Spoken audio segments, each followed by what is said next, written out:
मैंने बहुत टाइम पहले एक स्टोरी सुनी थी। शैतान ने एक एग्जीबिशन लगवाया था, बोलो एग्जीबिशन। और उसने ना उस एग्जीबिशन में 5 चीजें रखी थी: सिगरेट, दारू, ड्रग्स, चरस, और एक चीज उसने डब्बे में अंदर छुपा के रखी थी। और से प्राइस टैग लगाया था पहले वाली चीज का 10 रुपया, 20 रुपया, 100 रुपया, 1000 रुपया, और जो चीज डब्बे में बंद थी उसका प्राइस था 10 लाख रुपया। तो एक बिलीवर वहां पर आया और बोला, शैतान तेरे को काम धंधा नहीं है क्या? अभी तूने एग्जीबिशन लगाया है। बोला, नहीं, अभी क्या करूं? अभी बिलीवर न सिगरेट पीता है, न दारू पीता है, न चरस लेता है, न गांजा लेता है। ये चीजें इनको पता चल गई है कि ये पाप है, लेकिन ये चीज है ना जो मैंने बंद करके रखी है, जो 10 लाख रुपए की है, ये मुझसे सब भर भर के लेते। तो उसने बोला, कपड़ा तो हटा देखूं। जैसे उसने कपड़ा हटाया, लिखा था नेगेटिव थॉट्स। बोला, विश्वासी को ये बात पता ही नहीं है कि ये भी मैं ही देता हूं। डू यू नो, बहुत सारे लोग सोचते हैं कि शैतान जो है ना सिर्फ सिगरेट पीने के लिए, ड्रिंक करने के लिए, वाइफ को मारने के लिए सिर्फ यही काम है। लेकिन मैं आपको बताना चाहता हूं, शैतान का इससे भी जबरदस्त काम है एक आदमी को इतने नेगेटिव थॉट्स देना कि नेगेटिव थॉट्स उसके अंदर बर्फ की तरह जम जाएं और वो आदमी हमेशा नेगेटिव बातों में ही चलता रहे। इवन जब उसको कोई पॉजिटिव कहे भी ना तो वो रिसीव ही नहीं कर पाए इसको। उसको ऐसा लगे कि यार ये भी दुखाई दे रहा है मुझे। आज मैं आपको बताना चाहता हूं कि पौलुस हमें किन बातों के लिए लड़ने के लिए कह रहा था। बोलो जय मसीह की। आइए 6 अध्याय इफिसियो, कोई मेरे साथ पढ़िए।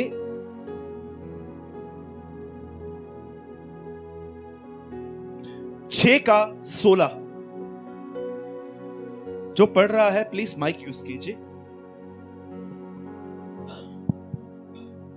और उन सब के साथ विश्वास की ढाल लेकर स्थिर रहो। बाइबल कहती है विश्वास की ढाल को लेकर स्थिर रहो, जिससे तुम उस दुष्ट के सब जलते हुए तीरों को बुझा सको। बोलो जलते हुए तीर। कहिए अपने बाजू वाले से, जलते हुए तीर। हाँ, आप जानते हो क्या हुआ? जिस समय पौलुस ये लेटर लिख रहा था उस समय वो जेल में था और उसके सामने एक सिपाही खड़ा था। उस सिपाही को देख देख के कि इसे टोप पहना है, इसे जिल्लम पहनी है, इसे जूते पहने, उसको देख देख के लेटर लिख रहा था। और वो देख रहा था कि कैसे इसके पास जिल्लम है, ये है, वो है। उसे वो सब देख देख के, क्योंकि पौलुस के साथ हमेशा एक जेलर रहता था, हमेशा, क्योंकि पौलुस रोम का नागरिक था। अब पौलुस यहां पर क्या कह रहा है कि तुम्हारे पास एक ढाल होनी चाहिए। बोलो ढाल। आप जानते हो ढाल क्या है? How many people know about shield? कितने लोगों ने पुराने जमानों में देखा होगा, लोग शील्ड लेके आते थे आगे। यस राइट सिस्टर, ऐसे शील्ड लेके आते थे कि सामने से कुछ भी आए दे शील्ड। अब मैं आपको बताता हूं, जीसस के पास भी शील्ड थी और वो उसको कैसे यूज करता था। ओके, अब सब ध्यान दीजिए। बाइबल कहती है एक समय आया जब प्रभु यीशु मसीह एक जगह पे खड़े थे और सामने से एक आदमी आया जिसका नाम था याईर। बाइबल कहती है उसकी बेटी बीमार थी और वो जैसे यीशु के पास आया, वो प्रभु को कहता है, मेरी बेटी बीमार है, घर चल, उसके ऊपर हाथ रख ताकि वो चंगी हो जाए। और आप जानते हो वहां पर क्या हुआ? जैसे प्रभु यीशु मसीह वहां पर जाने के लिए निकले, और जानते हो क्या हुआ? रास्ते पे उसे एक और लेडी मिल गई। उस लेडी को initial blood, the Bible says, उसे लहू बहने का कुछ प्रॉब्लम था और वो यीशु के सिर्फ गारमेंट को टच करना चाहती थी। और जैसे उसने यीशु को टच किया, द बाइबल सेज, वो ठीक हो गई। आप जानते हो यीशु के 5 मिनट यहां पर चले गए। यीशु ने पीछे देखा, सबसे पूछा किसने मुझे छुआ? तब वो कहती है, प्रभु मैं थी। लेकिन क्योंकि उन दिनों में स्त्रियों को ऐसे टच करने का अनुशासन नहीं था, रूल नहीं था, तब यीशु ने उससे कहा, तू जा मेरी बच्ची, तेरे विश्वास ने तुझे ठीक कर दिया है। और यीशु वापस उसके घर जा ही रहे थे, वहां से एक आदमी भाग भाग कर आया और वो याईर को कहता है, सुन, अब एक काम कर, गुरु को अपने साथ मत ले। क्यों? तेरी बेटी बीमार थी ना, वो बस अभी मर चुकी है। आप जानते हो वहां पर यीशु मसीह क्या कहता है? ये बातें जब उससे सुनी, बोलिए बेटी मर गई। आप में से कितने लोगों को वो कई बार मन में आके कहता है, भविष्य खत्म हो गया, योर फ्यूचर इज डेड, कुछ नहीं होने वाला है, सारी जिंदगी तूने मेहनत की थी, सारी जिंदगी तेरे को ऐसा ही चलना है, तुझे कुछ नहीं मिलने वाला है, तूने रॉन्ग पर्सन से शादी कर दी है, तूने ये किया है, तूने वो किया है। डेविल के पास आपको देने के लिए इतने नेगेटिव थॉट्स हैं जिसकी कोई लिमिट नहीं है। वो जानता है, उसने आपके लाइफ के लिए स्टडी करके रखी है। आप जानते हो उसने इस दुनिया में सबसे पहले किसकी स्टडी की है? हाँ, मैं आपसे एक बात पूछता हूं। जब आदम और हवा प्रभु के साथ थे और प्रभु ने कहा ये फल खाना, ये फल नहीं खाना, उस समय शैतान कहां था? हाँ, फिर शैतान आके कहता है क्या सच है कि प्रभु ने कहा ये मत खाना? मतलब वो वहीं पर था, स्टडी कर रहा था कि ये लोग क्या सुन रहे हैं। याद रखना, आपकी कोई स्टडी करता है डे नाइट। आपको अपने बच्चों को नहलाना है, खाना खिलाना है, बर्तन धोने हैं, आयरन करना है, वॉशिंग मशीन में कपड़े धोने हैं, आप भाइयों को बहुत सारे काम करने। हमारे पास हजारों काम है, शैतान के पास कुछ हजारों काम नहीं है। उसको एक ही काम है, ह्यूमन पे स्टडी कर, देख किन बातों में कमजोर हैं और उनको अटका। That's all. याद रखना, कोई है जो आपकी सारा दिन स्टडी करता रहता है कि कौन सी कमजोरियां हैं आपके अंदर, और वो हमेशा आपको उन्हीं विचारों को देता रहेगा। देख तेरा लाइफ खत्म हो गया, देख ये आदमी भी कितना तेरे बगैर खुश है, ये है वो है। तुझे कोई, कभी कभी मैंने ऐसे देखा है कि जब हम दुखी रहते हैं ना और हमारी फैमिली में सब खुश होते हैं ना, हम लोग ये चाहते हैं ये भी हमारे साथ दुखी हो, और जब उनको देखते हैं ना वो खुश हैं, हमारी हालत खराब हो जाती है। ऐसे कैसे, मैं दुखी हूं और तुम सब खुश हो? इधर आओ, रोने वाले के साथ रोना है, बाइबल कहती है। सोचो, आप जानते हो बाइबल यहां पर क्या कहती है? उस आदमी को ये कहा गया तेरी बेटी मर गई है। बाइबल कहती है ये शब्द यीशु ने अनसुना किया। बोलो अनसुना। क्या पढ़ा आपने इफिसियों 6:10 में, अभी इस 6 अध्याय में? हाँ, आपको क्या लगता है प्रभु आपको सच्ची में एक शील्ड देगा?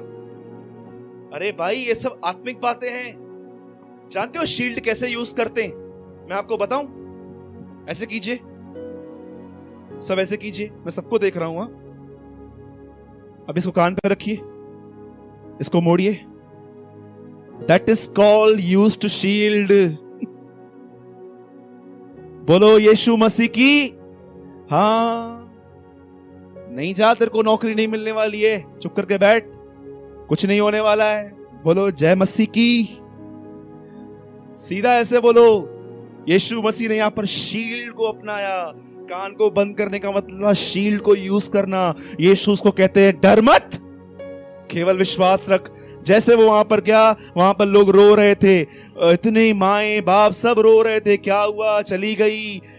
जब तक जिंदा थी कोई पूछता नहीं था, मरने के बाद रो रहे थे। सुनिए, सब रो रहे थे, रो रहे थे, रो रहे थे। और जानते हो यीशु ने पहला काम क्या कहा? लिखा है रोने वालों को बाहर निकालो। डू यू नो क्यों रोने वालों को बाहर निकालना है? गॉड, परमेश्वर को नेगेटिव माइंडेड लोगों के बीच में काम करना उसके लिए बहुत कठिन होता है। वो उन लोगों के बीच में काम करता है जो अपने फेथ की एक्सरसाइज करते हैं, जो हर जगह पर जहां पर इतना देख रहे हैं कि खराब हैं, फिर भी कन्फेस करते हैं Lord you are with me. कितने लोग अपने फेथ की एक्सरसाइज करते हैं, मुझे बताइए। हम अपने फियर की एक्सरसाइज तो बहुत करते हैं, जिसको मिलते हैं ऐसा हुआ है, ऐसा हुआ है, ऐसा हुआ है, ये भी हुआ है। पर आप जब देखते हो कि लाइफ खराब चल रही है, सब खराब चल रहा है, उस समय भी किसको कहते हो? उसे हाथ उठा के, my God is with me. आप में से कितने लोग ये बात जानते हैं? शाऊल दाऊद को कहता है शाऊल जो है ना, वो दाऊद को कहता है मत जा लड़ने के लिए, मर जाएगा। दाऊद कहता है जिस परमेश्वर ने मुझे सिंहों और बालियों से बचाया है वही मुझे इससे बचाएगा। जानते हो, शाऊल उसको डिस्करेज कर रहा था, मत जा। दाऊद कहता है जिसने शेर को मारा वो मेरे साथ है, ही इज विथ मी। आप में से जब आप देखते हो कि मेरा फ्यूचर ऐसा हो रहा है, क्या आप ये विश्वास करते हो ये वही तो मेरे साथ है जिसने मुझे पहले बचाया है? जानते हो 78 साम में क्या लिखा है? इजरायलियों से सबसे बुरा पाप यह हुआ कि वे लोग परम प्रधान के उपकारों को भूल गए। They never remember the work of the Lord. कितनी बड़ी बात है। शाऊल उसको बोलता है लड़ने मत जा, तू लड़का है और वो लड़कपन से ही योद्धा है। लेकिन दाऊद कहता है नहीं राजा, मैं जंगल में भेड़ों को चराने के लिए जब जाता था, मैं देखता था कभी कभी शेर झुंड में से भेड़ को लेता था, मैंने किसी को नहीं छोड़ा। मैं पीछे गया, मैंने शेर का मुंह फाड़ा। कैसे फाड़ा? By the holy spirit. और बोलता है ये भी वैसे ही मरेगा आज। जब भी आपको शैतान कहे ना ये होने वाला है, वो होने वाला है, शैतान को बोलो get lost, shut your mouth, my Lord is with me. You are not my future, my Lord is my future. अगर कुछ अच्छा ना हो तो भी वो अच्छा है मेरे लिए। Tell him. बाइबल कहती है उसने अनसुना किया, वह उसके घर गया और जानते उसने क्या किया? उस लड़की को मुर्दों से जिलाया और कहा तलिता कूमी, उठ। और कहा, और हम लोग, यीशु हमारी तरह नहीं था। अगर हम लोगों में से कोई किसी को मुर्दों से जिलाता, हम एक बैनर निकालते, दिनेश और पंकज को बोलते ये लेके चलो, सूरज भाई ने एक आदमी मुर्दों में से जिलाया है। यीशु ने एकदम नॉर्मली कहा इसे खाना दो, लेट बी। जैसे हम लोग एक अगर हमारे कलीसिया में एक मुर्दों से जिंदा हो जाए ना, कम से कम 100 साल तक यहाँ प्रचार चलेगा उसके लिए।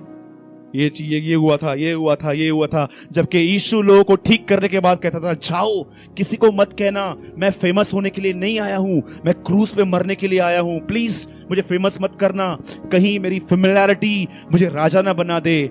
मेरा नए नियम का फेवरेट वर्ड है 6:14 यूहन्ना, जब उन्होंने उसे राजा बनाना चाहा तो वो उनके बीच से भाग गया।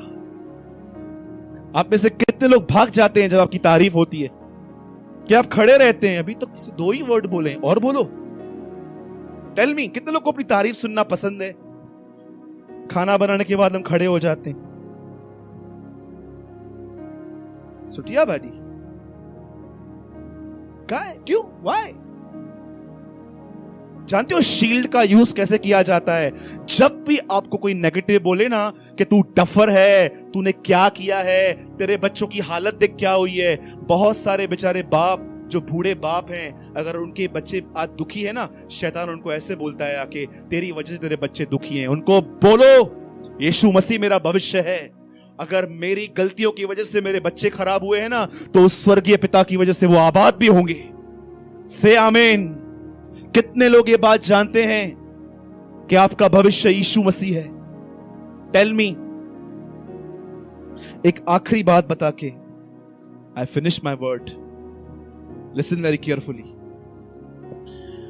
जिस समय इजराइल के लोग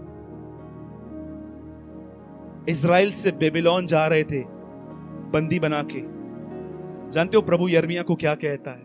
यिर्मयाह, ये नगर फूंकने वाला है, इस पूरे नगर को मैं जलाने वाला हूं। बोलता है प्रभु, फिर? प्रभु बोलता है यिर्मयाह एक काम कर, इस नगर में एक खेत ले ले। और जानते हो वो खेत किसका था? उसके चचेरे भाई का। 30 चांदी के सिक्कों में लिया था उसने। और जब लिखा है कि तराजू लेकर, ऐसा लिखा है यिर्मयाह में, जब मैं तराजू लेकर और सिक्के लेकर अपने चचेरे भाई के पास गया और मैंने पूरा काम किया और ये खेत मेरा पूरा हुआ। खेत पे पहली बार जब यिर्मयाह खड़ा हुआ तब वो प्रभु को कहता है, प्रभु तूने कहा ये नगर फूंक दिया जाएगा, उसके बाद भी तूने ये खेत खरीद करने के लिए मुझे क्यों कहा? ये तो ऐसा हो गया कि कोई बिल्डिंग है जो डिमोलिशन होने वाली है, टूटने वाली है, और प्रभु हमको कहता है उसमें फ्लैट ले लो। जानते हो जब वो वहां पर खड़ा हुआ, वहां पर लिखा है तब यहोवा ने यिर्मयाह से कहा, ये खेत एक चिन्ह है कि मैं अपने लोगों को वापस इसी धरती पर लाऊं। और जानते हो उसके बाद एक वर्ड लिखा है, हे यिर्मयाह यह बात जान रख, मैं इज़राइल के साथ भलाई करना कभी न छोड़ूंगा। That is a word of the Lord. हाथ उठाइए और कहिए, प्रभु मेरा विश्वास आप मेरे साथ भलाई करना कभी न छोड़ें। Thank you Jesus. महसूस कर पा रहा हूं